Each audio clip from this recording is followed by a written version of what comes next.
অভিনেত্রীকে শ্লীলতাহানির অভিযোগে গ্রেপ্তার হয়েছেন টালিউড পরিচালক সৌম্যজিৎ আদক। দক্ষিণ কলকাতার এক উঠতি অভিনেত্রী অভিযোগ এনেছেন, কাজ দেওয়ার নাম করে তার সঙ্গে শারীরিক সম্পর্ক স্থাপন করেছেন সৌম্যজিৎ। ওই অভিনেত্রীর অভিযোগ, রবীন্দ্র সরোবর এলাকায় একটি বুটিক ব্যবসার সঙ্গে যুক্ত সৌম্যজিৎ।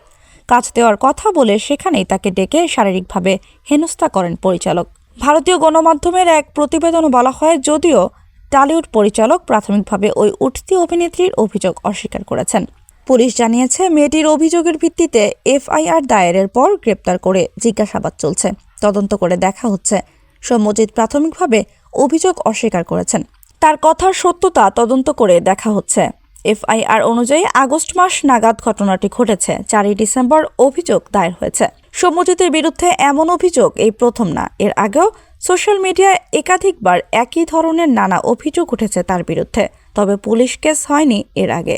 সৌম্যজিৎ আদক একাধিক ছবিতে পরিচালনা এবং সহ-পরিচালনা করেছেন। তার শেষ পরিচালিত ছবি ছিল তিলোত্তমা। অভিনয়ে ছিলেন পরাণ বন্দ্যোপাধ্যায়, নীল তৃণা। স্বস্তিকা মুখোপাধ্যায় অভিনীত গুলদাস্তা ছবির ক্রিয়েটিভ প্রডিউসারও ছিলেন সৌম্যজিৎ।